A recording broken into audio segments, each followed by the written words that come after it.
et bienvenue pour ce nouveau react sur la chaîne Petite de annonce, Loulou la tournée Direct. avec mon groupe de musique touche à sa Vidéo fin, avec de ses peut-être dernières dates. À Genève, Felden. Je suis un Besançon, peu en retard, Ballon, il a sorti il y a Auxerre 3 et jours, mais Tulle. Le j'étais en lien vers les vacances. billetteries est dans la description ou Faire un à ce react lien. J'ai également sorti un à nouveau morceau Felden. sur toutes les plateformes intitulé Sober for a Second et j'aurai également une autre annonce à la toute fin de la vidéo. Suivez le groupe sur ses réseaux sociaux pour plus Anomalie du web, d'informations. Bonne volume vidéo. 1, Finding. Je suis trop content. Ouais, je suis en train de me spoiler. Comme d'hab, on va manger devant les mecs. Après, celui-là, ça va être. Les 2 tiers de la population mondiale ont accès à Internet. Ego, pardon. Quand en 1989, le World Wide Web a été inventé, personne n'aurait pu s'imaginer qu'il devienne aussi central dans la vie des individus. Ah merde. Que ce soit à travers d'applications, de services, de jeux en ligne, de sites internet ou de réseaux sociaux, tout le monde va sur Internet. Lieu globalisé, aux règles floues et à la législation difficile. Je tiens à le rappeler, on est sur cette chaîne chaîne secondaire et la YouTube, chaîne j'aime vous principale. documenter les parts les plus étranges, les plus niches et les plus flippantes du web. Parfois, certaines anecdotes, certains sujets ne rentrent pas dans les cases de mon format. Parfois, ils sont trop étranges, trop connus ou justement trop méconnus et ils passent souvent dans une note de mon téléphone que j'ai appelée Anomalie du web, regroupant des dizaines de bizarreries dont j'aimerais tellement vous parler, ce qui était impossible jusqu'à maintenant. Dans cette émission, laissez-moi vous mettre à la page, vous faire découvrir des histoires bizarres et intrigantes d'Internet, des intrus parmi les algorithmes et des mystères inexpliqués venus d'un autre temps. Voici les anomalies du web. Fais-nous pleurer, fais-nous flipper. Putain, j'ai envie d'avoir peur. Tu sais, les genres de vidéos que tu regardais quand tu étais plus jeune dans ce nouveau mini-format au sein des Findings que j'ai appelé les anomalies du web. Vous avez pu voir au fur et à mesure du temps plusieurs mini-séries apparaître sur ma chaîne YouTube, que ce soit la face cachée de YouTube, la face cachée de Reddit, la face cachée des jeux vidéo, et à chaque fois le concept était le même, prendre une sélection de petits sujets qui ne pouvaient pas passer dans une plus grande vidéo. Mais au fur et à mesure du temps, j'ai de plus en plus envie de sortir de ces cases. Reddit, YouTube, les jeux vidéo, c'est des cases qui sont assez arbitraires. J'ai envie de vous faire une émission où je peux vous raconter absolument tout ce que je trouve sur Internet. Des trucs qui sont plus courts mais aussi beaucoup plus bizarres, des trucs ultra niches. J'ai envie de vous raconter des tonnes d'histoires très bizarres que j'ai accumulées au cours des années. Et vous allez voir, ça peut être vraiment n'importe quoi, ces histoires. Ça peut être tout et n'importe quoi. Des trucs qui peuvent s'expliquer en 5 minutes comme des trucs qui pourraient être élaborés pendant plus de 30 minutes. Ici, ça va être aléatoire. Et pour vous donner un peu une meilleure idée de ce à quoi ça va ressembler, les 3 prochains épisodes de Findings seront des éditions de ce nouveau format, les anomalies du web. Le prochain épisode devrait sortir normalement dans 2 semaines et le 3e sortira quelques temps un peu après. De base, je voulais les sortir les 3 à la suite, mais ces épisodes m'ont demandé un peu plus de travail que prévu. J'espère que ce nouveau format vous plaira. C'est un peu stressant de faire un truc comme ça et j'espère également que vous trouverez quelque chose d'intéressant dans cette sélection de 4 sujets particulièrement bizarres. Moi, je suis pour sa personnalité tout d'abord. Et ce qu'il présente comme truc, je trouvais trop de trucs, frère. Ce sujet-là, je voulais en parler depuis un moment, mais j'en ai pas parlé parce que, comme vous allez le voir, c'est très frustrant. C'est le genre de sujet typique des faces cachées de Reddit que je faisais et celui-ci me rend complètement perplexe. En février 2019, l'utilisatrice Blue Black Jupiter crée son compte Reddit, bien que selon son premier commentaire, elle visitait déjà le site depuis longtemps sans avoir de compte. Quand le Covid va commencer, elle va créer plusieurs posts sur des subreddits d'échange pour le nouvel Animal Crossing qui venait de sortir, et donc tout semblait être parfaitement normal dans la vie de cette utilisatrice. En septembre 2020, elle arrête de poster, et elle revient presque un an après, en juillet 2021, en faisant un post sur un subreddit tout autre, le subreddit RBI. Le RBI, au Reddit Bureau of Investigation, c'est un subreddit pour enquêteurs amateurs qui essayent de résoudre des situations mystérieuses ou inquiétantes arrivant à des utilisateurs de Reddit. Souvent, ça implique des enquêtes pour retrouver des gens disparus, expliquer d'étranges mails ou messages textes et d'étranges situations inexpliquées qui pourraient ne pas être considérées assez sérieuses ou crédibles aux yeux de la police. Et le post de cette utilisatrice s'intitule « Mon voisin du dessus me stalk ». Attends, je me pose la question, est-ce que Reddit, c'est aussi... Tu peux aller aussi profondément, genre comme un Telegram, tu vois ce que je veux dire ou pas? Telegram, tu peux vraiment voir des... J'ai tout vu, je crois, dessus, vraiment, malheureusement. Donc, je me pose la question. Preuve en vidéo. Je suis pas allé assez Elle commence son post en expliquant qu'en septembre 2020, elle a déménagé dans un nouvel appartement. Quelque temps après, son psychologue va remarquer un changement dans son comportement. Elle avait l'air mal à l'aise et tendue. Blue Black Jupiter va se rendre compte qu'en effet, elle était beaucoup plus mal ces derniers temps, mais elle était incapable d'expliquer pourquoi. Donc elle va observer un peu son quotidien et identifier ce qui l'empêchait de se détendre. Et là, elle va remarquer un truc incompréhensible qui se passait dans son propre appartement. À chaque fois qu'elle se déplaçait dans son appartement, à chaque fois qu'elle changeait de pièce, elle pouvait entendre les pas de sa voisine du dessus, suivre sa position, pour se retrouver à l'endroit exact où elle se situait avec juste un étage de différence. Pire encore, parfois, au lieu de simplement marcher, elle montrait sa présence en marchant d'un pas lourd et bruyant, comme pour lui signifier qu'elle la suivait.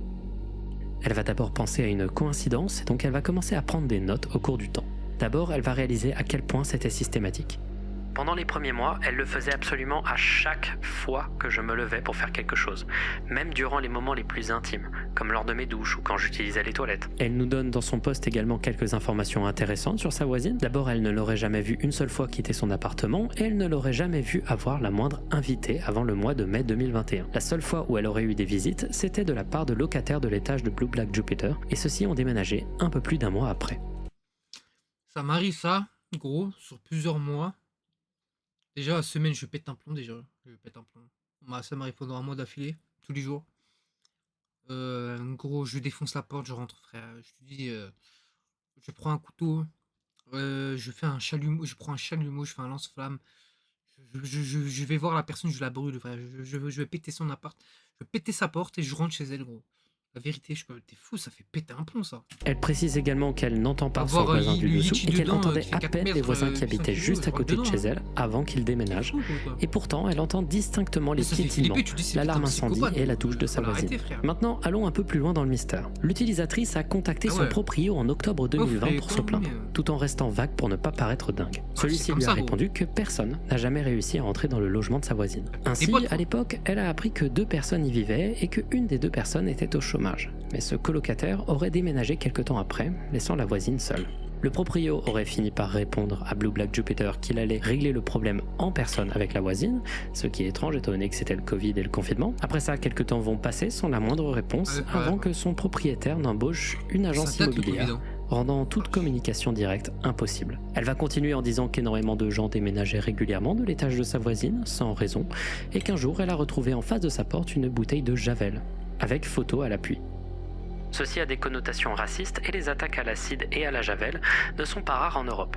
Je pense que c'est probablement elle qui a fait ça. Pire encore, l'utilisatrice va se rendre compte assez vite que parfois, sa voisine réagissait à des mouvements ou des choses qui étaient impossibles à voir autrement qu'en étant dans la pièce avec elle. Elle suspecte donc la présence de caméras cachées partout dans son appartement, augmentant donc son état de stress significativement. Alors je sais que ce détail va peut-être vous faire tiquer. Ça ressemble quand même pas mal au profil d'une personne psychotique qui a des délires paranoïaques. La psychose peut en effet amener une personne à se sentir observée et une manière de le rationaliser peut être la croyance infondée que des caméras filment l'individu. C'est un scénario qui revient assez souvent, c'est normal que l'hypothèse vienne. Ça veut pas dire que toute personne se sentant observée expérimente de la psychose et ça ne veut surtout pas dire qu'il faut prendre ce genre de témoignage autrement qu'avec sérieux et respect. Ici. Mais ça peut pas arriver à une personne qui a plus de 50-60 ans, ça on est d'accord, hein. Ça n'existait pas, genre les micro-caméras, les trucs d'exception, c'est nous on connaît aujourd'hui, tu vois. Ça n'existait pas à l'époque. Tu pouvais pas te sentir observé comme maintenant, tu vois. Comme c'est demandé par la personne qui a créé le post, on essaye d'expliquer un phénomène, donc c'est normal que l'hypothèse d'une perception altérée de la réalité soit envisagée. Surtout que les caméras de surveillance cachées sont un motif récurrent des idées délirantes. Sauf que cette fois-ci, pas vraiment. Pour 2 raisons. D'abord, ça a été son premier réflexe à elle. Elle en a parlé à son thérapeute, qui lui a fait faire un test pour toute forme de psychose ou de schizophrénie, et tout est revenu négatif. Elle proposait même, à l'époque, de partager les documents de son évaluation psychiatrique au modérateur du subreddit. Et ensuite, la deuxième raison, c'est qu'on a des preuves vidéo. Comment ça, mec ? Plus de 10 minutes de preuves. Et c'est assez terrifiant. On voit Blue Black Jupiter changer de pièce, suivi instantanément par les pas de sa voisine.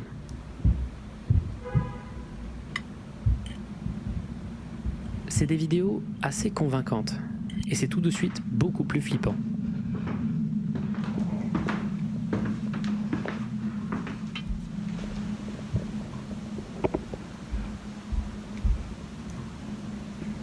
On entend cette voisine réagir à des bruits qu'elle n'est pas censée entendre.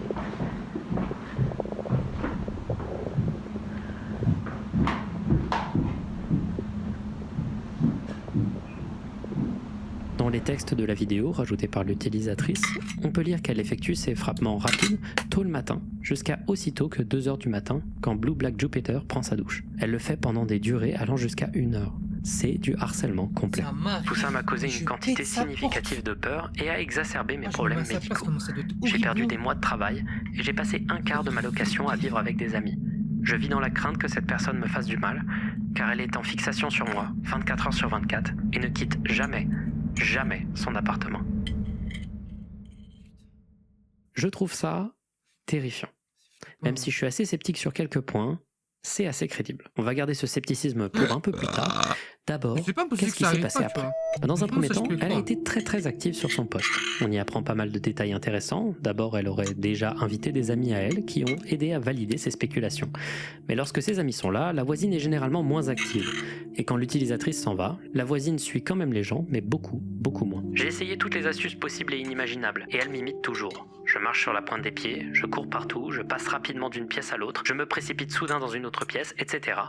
Elle réussit toujours à me suivre. Des gens lui ont donné des conseils quant à son installation Wi-Fi ou sur comment trouver des caméras cachées dans son appartement, et elle a été rassurée de voir qu'après un démontage de ses lumières, de son plafond, de ses ventilations, de ses murs, des crevasses dans ses murs, dans ses installations électriques, dans ses alarmes incendies, des analyses malware de son ordinateur et de son téléphone, qu'aucune caméra n'était trouvable dans son appartement. On apprend aussi qu'elle a essayé de traîner sa voisine en justice, des plaintes qui n'ont mené à rien, tout simplement parce qu'elle n'arrivait pas à trouver de justification, de motif derrière ses agissements. Mais la chose la plus bizarre dans tout ça, c'est que le premier post qu'elle a réalisé sur le sujet date du 8 juillet 2021. 2 jours après, elle postait le dernier commentaire de l'histoire de son compte.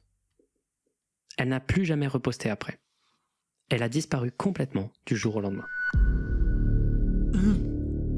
Maintenant, il y a 2 possibilités pour expliquer toute cette histoire. Soit Blue Black Jupiter est vraiment stalké par sa voisine, soit elle souffre d'un épisode psychotique léger. Et si j'ai été très en faveur de la théorie du stalking, il y a plusieurs choses à noter vis-à-vis de la théorie de la santé mentale de l'utilisatrice. D'abord, ces commentaires ne ressemblent vraiment pas à l'image classique d'une personne en crise paranoïaque. Il y a un énorme recul face à la situation. Elle est très ouverte au scepticisme quant à ses théories les plus farfelues sur la situation et agit avec une énorme peur de ne pas être crue, car elle est consciente du fait que c'est invraisemblable. Elle précise de nombreuses fois qu'elle ne croit pas au gang stalking et autres croyances souvent associées au délire paranoïaque. Mais il y a quand même quelques trucs qu'il faut remettre en perspective. D'abord, elle a vraiment beaucoup posté. Genre beaucoup. J'ai vu beaucoup de cas de ce type et j'ai également très rarement vu quelqu'un d'aussi actif. Elle est vraiment très investie car elle est clairement en détresse psychologiquement. Maintenant, revenons sur la vidéo. La vidéo, elle est convaincante si on fait confiance à celle-ci, mais la vérité c'est que déjà, plusieurs fois dans la vidéo, les bruits de pas sont très peu audibles.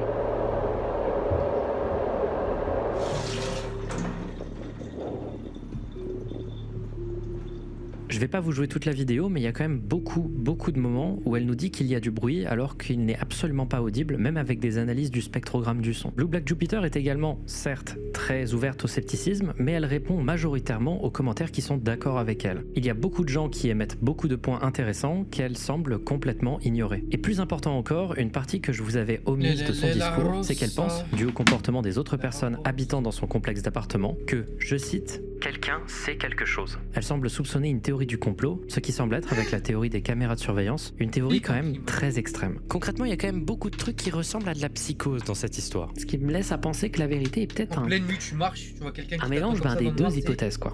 Je pense que cette utilisatrice possède une voisine du dessus très bruyante, probablement très agitée régulièrement et qui se plaint facilement du bruit à cause peut-être de billets racistes, mais qu'un basculement dans la santé mentale de Blue Black Jupiter autour d'une période de changement majeur dans sa vie, un déménagement suivi par des confinements dus à une pandémie mondiale, aurait pu faire interpréter par cette femme des bruits de déplacement comme des bruits se rapprochant d'elle, des bruits de quelqu'un qui la suit, alors que ce n'est peut-être juste pas le cas. Ça expliquerait aussi pourquoi la présence de quelqu'un avec elle atténue, voire arrête les bruits. Peut-être que sa perception est plus ajustée quand quelqu'un lui donne sa perspective. En bref, j'ai pas mal de scepticisme quant à cette histoire, et l'argument qui me convainc pas mal, ça reste l'arrêt complet de ces posts. Dans plusieurs cas de ce type que j'ai pu voir au cours de ces années de findings, l'arrêt de ce genre de post corrèle avec une réalisation de la part de l'auteur de la publication que celui-ci s'était trompé sur toute la ligne ou que sa perception était défaillante. L'arrêt des posts correspond à une honte de l'auteur qui, à cause du stigma répété sur les maladies mentales amenant à une psychose, aurait préféré se cacher que de l'expliquer. Dans tous les cas, j'espère que l'utilisatrice a pu trouver de l'aide,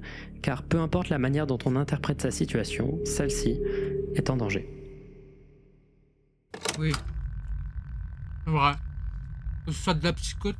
Est-ce que vous avez déjà entendu parler de l'incident de volleyball de 2006 ? Ouais. Non ? Non. Selon cette théorie du complot, c'est normal.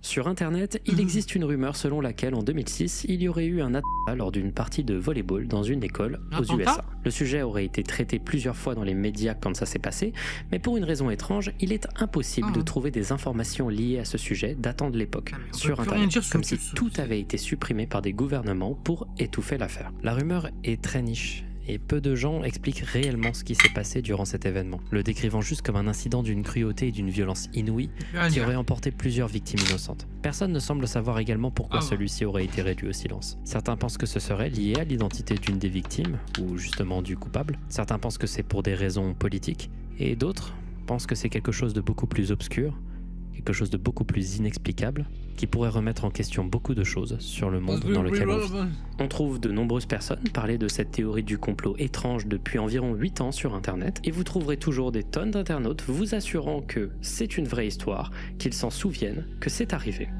Et pourtant, aucune archive n'existe. Ouais, c'est typiquement ce genre de sujet qui va être traité dans ce type de vidéo, hein. C'est des trucs qui méritent pas une vidéo entière, mais qui méritent vraiment votre attention tellement c'est chelou, quoi. Alors, quelle est l'origine de cette rumeur bizarre ? Alors tout commence en 2017 avec un thread 4chan anonyme sur le board Poll, ou le board politiquement incorrect, dédié aux discussions les plus d'extrême droite du site. Ce thread présentait un mème avec ce format connu, utilisé ici de la même manière que les mèmes iceberg, qui apparaîtront massivement un peu plus tard. Cette sorte de proto-iceberg avait pour thème les théories du complot, et plus elles sont basses dans le classement, moins elles sont connues, ou plus elles sont cheloues. Dans le dernier tiers, le plus profond, on trouve des trucs comme Cicada 3301, l'effet Mandela ou le basilic de Rocco, des trucs un peu niches mais quand même connus. Mais on trouve surtout un truc très étrange, l'origine de notre mystère, 2006 Volleyball Incident, l'incident de volleyball de 2006.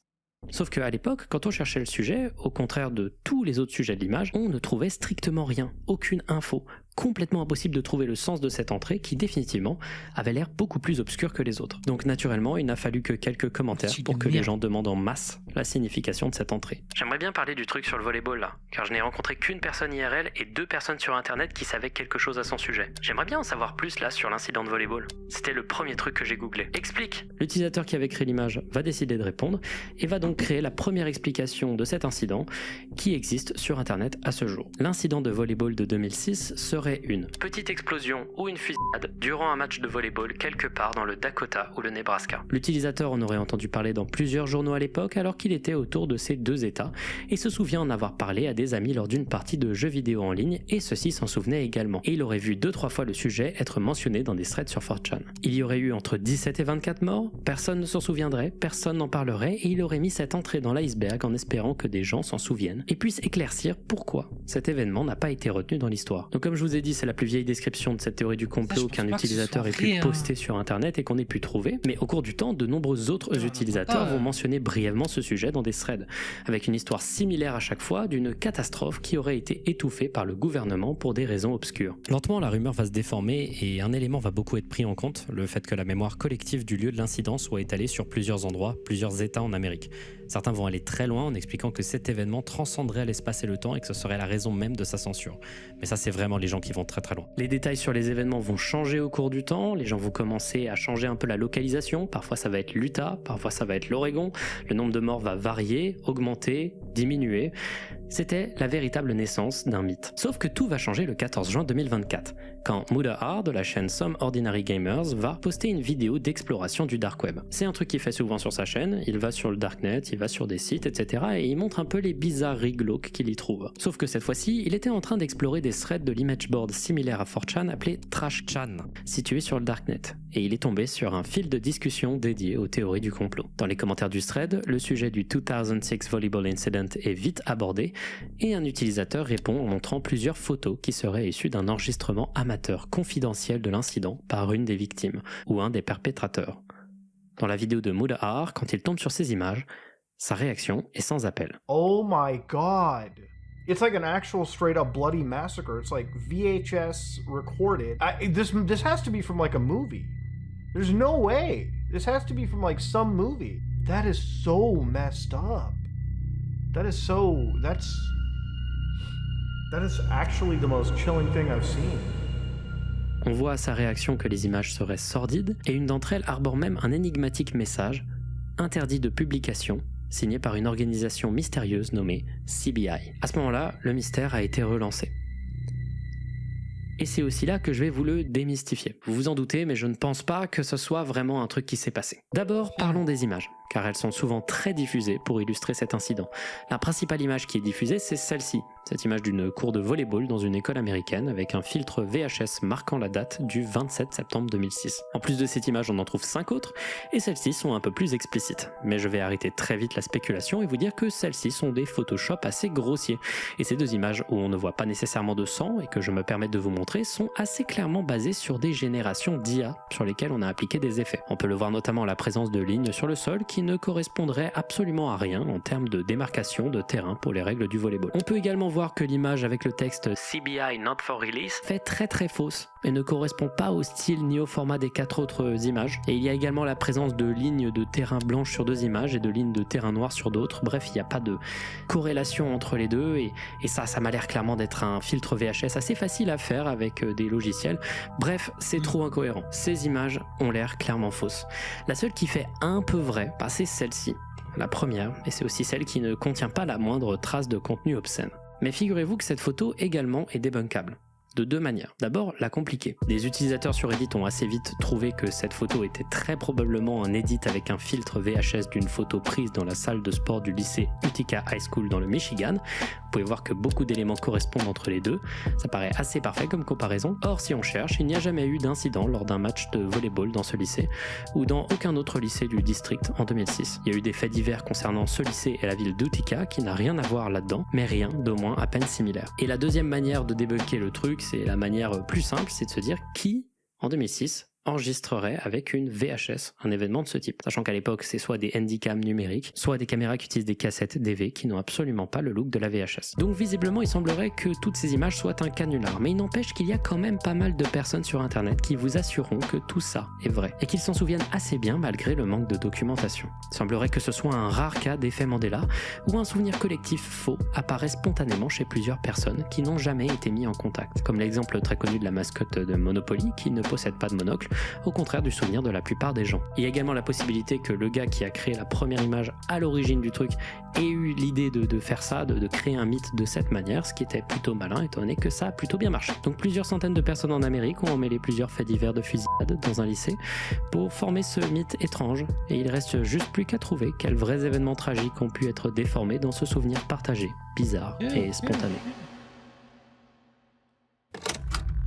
Le mec s'est fait chier quoi. Il a inventé une histoire. Nous c'est intéressant, ça donne du contenu, mais ouais ok. Alors vache, ça me fait flipper ça. Tu me faisais regarder ça. La vidéo que vous êtes en train de regarder est une vidéo qui a été postée le 24 avril 2024. Elle montre juste une jeune femme jouer du piano en portant un masque. Le tout filmé par une caméra d'assez mauvaise qualité. Quand t'as un enfant, ça, c'est sûr. La raison pour laquelle je vous en parle ici, c'est que cette vidéo ne possède pas de titre. Et pourtant, elle compte 4 millions de vues.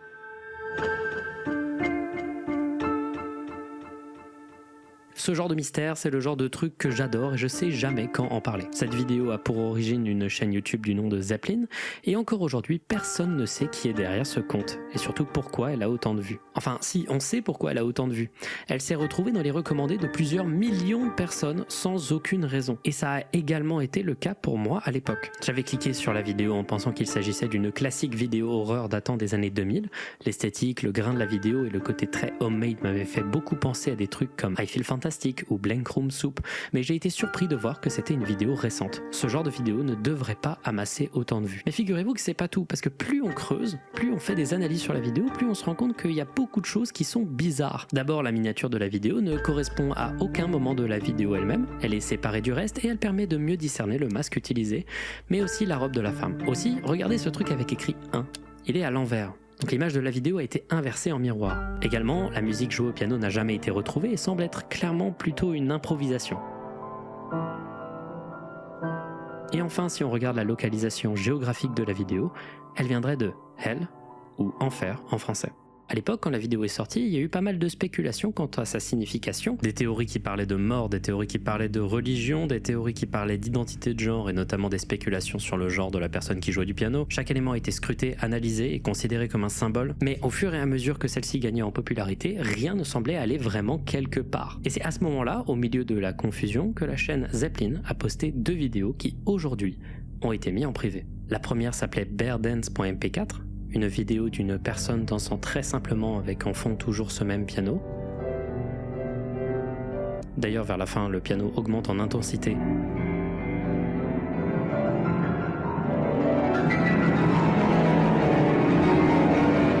Faisant tomber l'ours. Et la deuxième vidéo, elle, s'appelait Family et montrait une scène assez difficile à discerner à cause de la qualité. On voit au centre toujours la même joueuse de piano, avec à droite de l'image une nouvelle personne, toujours avec un masque qui tient un fil qui maintient à gauche du cadre la tête d'ours de la précédente vidéo, en lévitation au-dessus du reste du costume. À la fin de la vidéo, elle lâche le fil qui fait tomber le masque.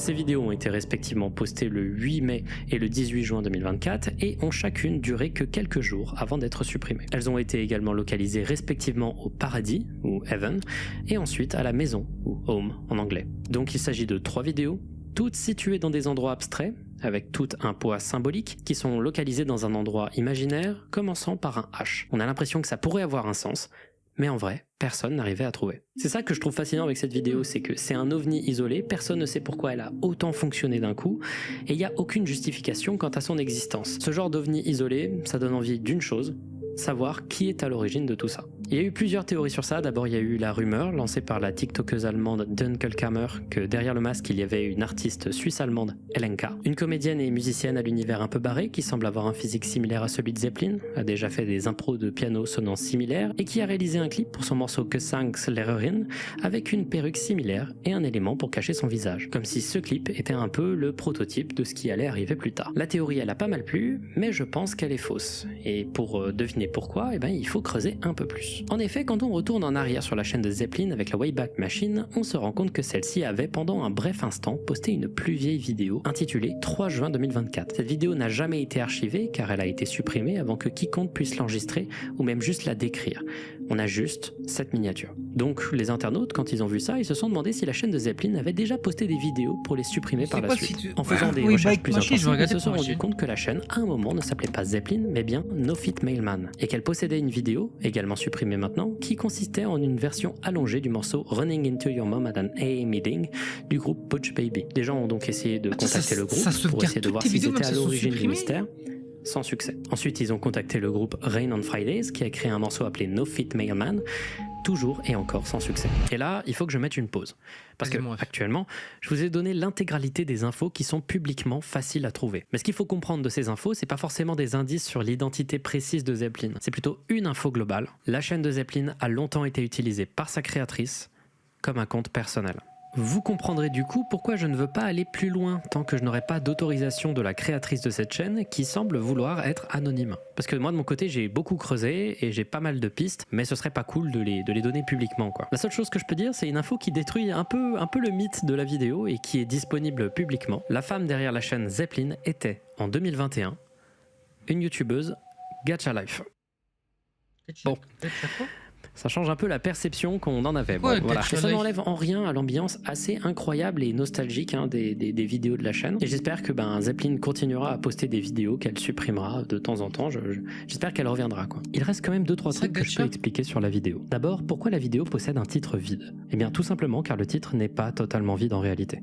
Il possède juste un caractère Unicode qui est invisible. Ce caractère est appelé le left-to-right override et comme son nom l'indique, il force l'orientation d'un titre de droite à gauche plutôt que de gauche à droite. C'est notamment avec ce code qu'on peut écrire un texte en arabe. Et ensuite, pourquoi la vidéo a-t-elle fini dans autant de recommandations ? Eh bien, d'abord, je me souviens que la raison pour laquelle j'ai cliqué personnellement, c'est à cause de l'esthétique bizarre de celle-ci. Et surtout le fait que la vidéo n'avait pas de titre. Ça a instantanément titillé ma curiosité et donc j'ai cliqué. Je pense ne pas avoir été le seul, ce qui a augmenté une des statistiques de la vidéo, le taux de clic par impression, ou le pourcentage de gens cliquant sur la vidéo quand elle apparaît dans leurs recommandés. C'est une statistique qui est parmi les plus importantes pour la recommandation d'une vidéo en masse. Mais on peut aussi avoir en face de nous un futur checkpoint YouTube. Les checkpoints YouTube, ce sont des vidéos recommandées très régulièrement sans raison et qui obtiennent une quantité anormale de vues. Comme par exemple cette vidéo japonaise d'un joueur de Mario Kart Wii sur Rainbow Road qui apparaît dans mes recommandés au moins une fois tous les ans, ce qui est une expérience partagée si on voit les commentaires de la vidéo. J'aime énormément ce genre de vidéos isolées sans la moindre histoire qui apparaissent et disparaissent sans aucune raison. C'est un des trucs que j'aime le plus de la période fin 2000, début 2010 sur YouTube. Genre par exemple cette vidéo.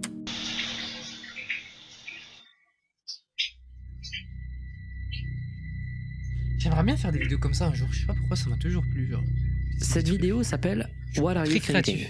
Elle montre un homme dans une baignoire avec un masque sur la tête, dans une ambiance sonore ultra sobre et un peu angoissante.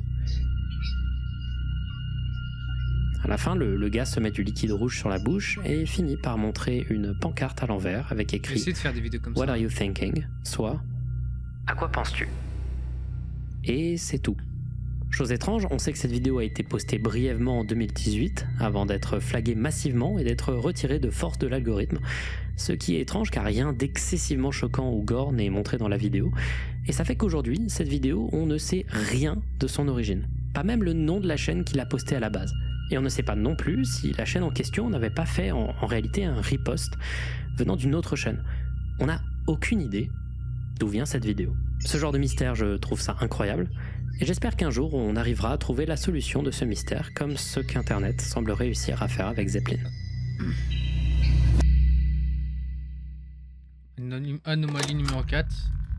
Il est l'heure de chercher une canette de coca, je me pose. Station.exe est un mystère dont j'ai envie de vous parler depuis des années. Je trouve ce sujet fascinant, mais je n'en parle que maintenant pour une raison que vous allez comprendre après. Tout commence sur 4chan, sur le board X, dédié au paranormal et à l'étrange. Sur celui-ci, un internaute anonyme a posté un message intriguant le 11 juillet 2013. Dans celui-ci, il explique qu'il y a quelques années, son père s'est rendu à une exposition d'informatique à Rochester, dans l'état de New York, et que là-bas, il y a acheté un CD pour avoir un logiciel d'ingénierie quelconque. Sauf que quelques temps plus tard, il s'est rendu compte qu'il y avait un deuxième CD dans le boîtier. Le CD était absent de toute écriture ou design pouvant expliciter son but, et à l'intérieur, il y avait un fichier en .zip avec un programme appelé Station.exe, un jeu vidéo créé avec le maintenant défunt moteur de jeu de l'application Blender, le BGE ou Blender Game Engine. Voici une photo du CD partagée par l'utilisateur original.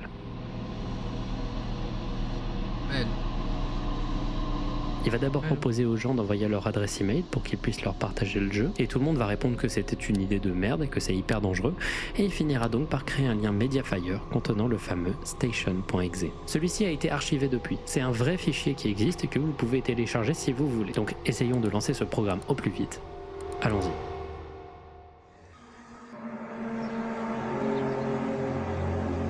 Quand on ouvre Station.exe, on est accueilli par une ambiance très industrielle et désolée. On est dans une sorte de station de ravitaillement très mal texturée. Il fait très très sombre. On peut voir de la machinerie ici, des boîtes. Et alors qu'on cherche, il se passe ça. D'accord, pas ça. Cette pute, c'est Feldup. Bâtard, va. Puis le jeu ferme. J'y fais pas ça, frère. Relançons. Je m'attendais vraiment Cette fois-ci, je suis conscient que quelque chose me pourchasse, donc je fais attention à mes alentours, j'observe les lieux et remarque qu'on est au bord d'un lac. Il a changé de DA, hein. Salaud. J'entends à nouveau quelque chose s'approcher au loin, une sorte de boule blanche tombant du ciel qui me pourchasse. Je cours pour l'éviter et je me rends dans une partie sombre de la map, avec une route entourée d'arbres. La station de ravitaillement est donc au milieu de nulle part. Il y a plusieurs lunes qui nous pourchassent. Il manque la mienne. C'est vraiment bizarre.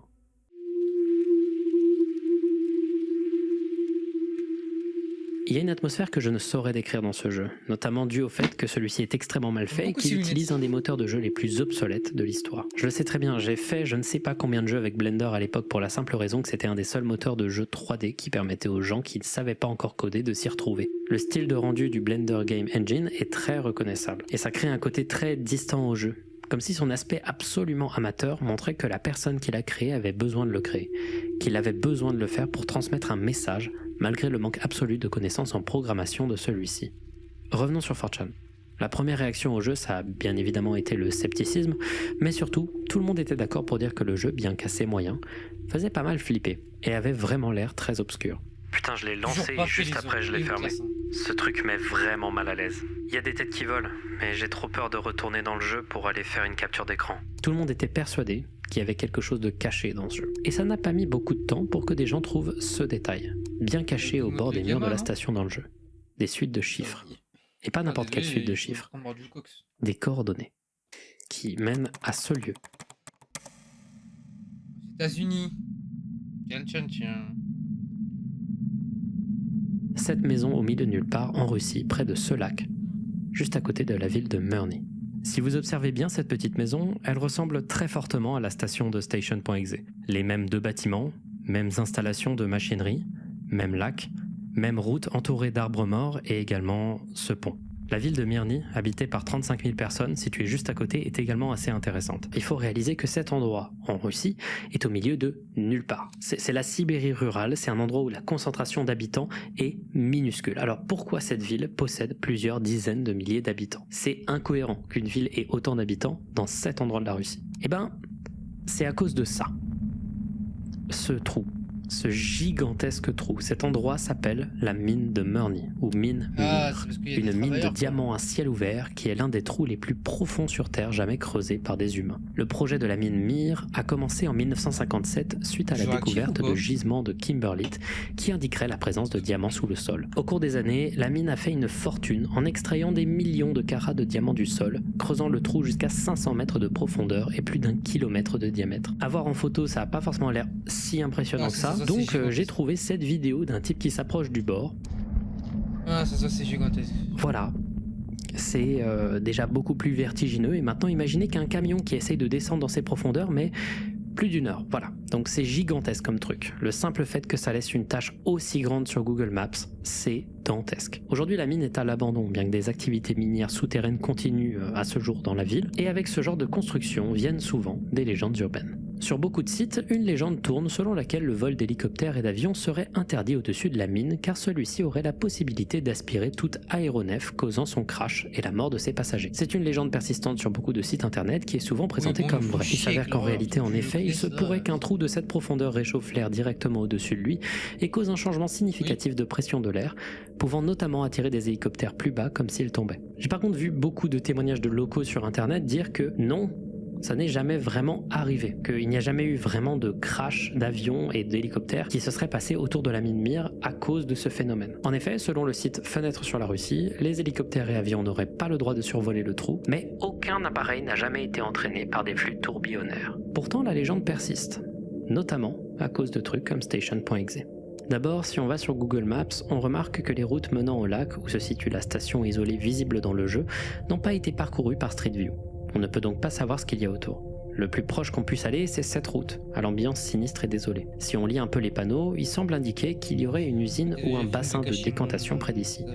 Je sais pas parler russe, si vous savez ce que ces panneaux signifient, dites-le dans les commentaires. Mais un truc est sûr, à ce jour, personne ne sait vraiment ce qu'il y a là-bas. Il semblerait qu'il y aurait un barrage, un lac, plusieurs installations, peut-être électriques, peut-être hydrauliques, et personne encore aujourd'hui ne sait ce qu'il y a dans cette petite maison. Personne ne sait vraiment non plus pourquoi le fichier Station.exe semble connaître l'intérieur du bâtiment. Personne ne sait. Et certains pensent que ces entités qui te pourchassent provenant du ciel dans le jeu seraient soit une explication sinistre, une illustration de pourquoi les hélicoptères et avions tomberaient du ciel près de la ville, ou alors ce serait la représentation métaphorique de ces supposés crashs qui auraient eu lieu. Les fantômes d'aéronefs qui seraient tombés près d'ici, pourchassant les habitants de la ville. Au cours du temps, le mystère de Station.exe s'est épaissi, des gens ont fouillé les fichiers du jeu et ont trouvé plusieurs anomalies, des liens notamment vers un site intitulé Semper Protinam. C'était un site qui stockait plusieurs fichiers, dont Station.exe. Ça semble être une fausse piste, et plutôt un site internet créé par un utilisateur de 4chan fait pour archiver des fichiers niches qu'il ne voulait pas voir disparaître. Celui-ci a été protégé par un mot de passe quelque temps après sa découverte, et dans des archives du site, on voit qu'il décrit Station.exe comme un jeu en 3D assez pauvre, montrant la maison de son créateur en Russie. Un easter egg dans le jeu montre les vraies coordonnées de sa maison. Il y a également eu des trucs un peu fake qui ont tourné, comme la supposée présence de ce son dans les fichiers du jeu.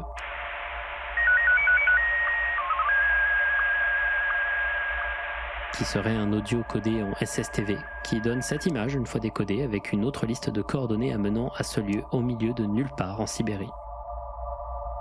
Personne d'autre ne semble avoir réussi à extraire ce fichier du jeu à part ce gars sur 4chan, donc il semblerait que ce soit une fausse piste. J'ai également décompilé le jeu, etc. pour un peu voir le projet Blender à l'origine du jeu, et je n'ai rien trouvé d'extravagant. Les seuls trucs que j'ai pu trouver, c'est l'origine des sons qu'on peut entendre dans le jeu, qui viennent tous de cette même vidéo de sons étranges enregistrés à Kiev.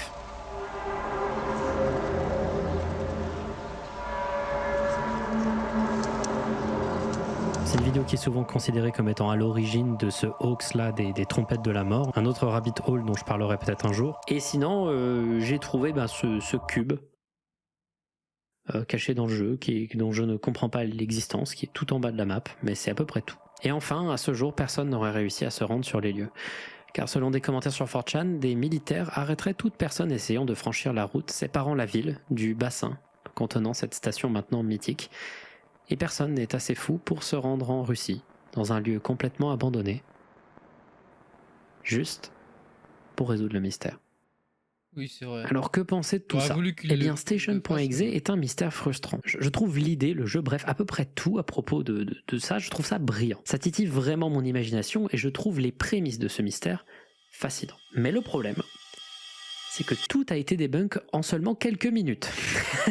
De base, l'utilisateur anonyme de 4chan qui a posté Station.exe en premier répondait pas mal aux questions qu'on lui posait. Mais tout s'est arrêté quand des gens ont observé d'énormes inconsistances dans son histoire. D'abord, le jeu a été créé avec Blender 2.67. Cette version de Blender est sortie le 7 mai 2013, 2 mois avant le post original, rendant ridicule l'histoire selon laquelle le CD daterait d'il y a plusieurs années. Pire encore, les métadatas du fichier exécutable semblaient indiquer que la dernière modification apportée au fichier datait de 4 heures seulement avant l'upload du post sur 4chan. Un détail qui me fait un peu rire et qui montre à quel point le truc était assez mal préparé, c'est ces images qu'il a montrées du CD. Il montre même une série de lettres et de chiffres sur le CD qu'il interprète comme un autre indice pour le mystère. Sauf que ces chiffres et ces nombres, c'est le numéro de série du CD, donc ça n'a rien à voir avec le mystère et il a probablement mis ça juste pour faire un faux indice. Et surtout, les images de son CD, c'est celle d'un CD vierge qui n'a rien d'écrit dessus. Ça a été remarqué en quelques minutes et après ça, il n'a plus jamais reposté. Donc il est plutôt clair que l'utilisateur 4chan qui a posté ce mystère pour la première fois est responsable à 100% de la création du jeu, qu'il l'a même probablement créé en 1 ou 2 jours. Donc tout ça, c'est une tentative d'ARG qui n'a pas vraiment mené quelque part. Et ça me frustre, car je trouve l'idée de base, en vrai, assez brillante. Station.exe, il y a une idée que je trouve très intéressante. C'est un jeu vidéo qui objectivement est très mauvais, mais dont le contexte le rend particulièrement efficace. Le fait que le jeu soit amateur, le fait que le jeu soit raté, le fait que le jeu ne fonctionne pas, joue et aide tellement à apprécier son histoire. Et je vois des prémices dans son fonctionnement de ce qui fonctionnera plus tard extrêmement bien dans Petscop. Le jeu n'est pas un jeu hanté. C'est pas un jeu qui fait peur parce qu'à l'intérieur il contiendrait un esprit, etc. C'est un trope d'ARG qui est souvent utilisé et qui me fait souffler très souvent. L'idée que Petscop a eu plus tard et qui va tout changer dans la manière de créer ce genre d'histoire, et que Station.exe a un peu eu 5 ou 6 ans en avance, c'est de créer un jeu avec un mystère qui réside entièrement dans ce que le jeu montre et de ce qu'il pourrait avoir comme corrélation avec la réalité. C'est un schéma d'histoire que je trouve particulièrement efficace et que je vous invite à utiliser si vous voulez réaliser un ARG. Juste, mettez un tout petit peu plus d'attention à votre projet que cet utilisateur. Et réel. Non, réel. C'est réel de ouf. Si ça reste sur ça en mode grosse boule, ah non. Merci beaucoup, j'espère que cette vidéo vous aura plu. Je suis pas sûr de ce format, j'espère que ça vous plaira, j'espère que les prochains épisodes vous plairont. Je voulais, avant de terminer la vidéo, vous faire une petite annonce. J'ai créé une nouvelle chaîne YouTube dédiée entièrement à ma musique. Donc la plupart du temps, quand je ferai des annonces liées à la musique, pas tout le temps, ce sera là-bas. J'y posterai également plusieurs clips vidéo de morceaux, notamment pour le prochain album. J'y posterai également des versions live qu'on fait avec le groupe. Et également, on essaiera, quand on aura un peu de temps, de faire des petites FAQ, des trucs un peu rigolos comme ça. Cette chaîne s'appelle donc Feld Up and the Showerheads. N'hésitez pas à aller la rejoindre. Non, bref, j'espère que cette vidéo vous aura plu. À plus tard pour le 2e épisode de cette série de vidéos. Merci Telgot, merci pour tout. Et moi, je vais mettre un commentaire, c'est que j'aimerais trop, dans le futur, genre qui fait un mode au grand JD, il prépare des émissions Findings, mais il enquête sur le terrain. C'est une dinguerie, masterclass. Joe C'était la chaîne secondaire, la chaîne principale, c'est sous le bled.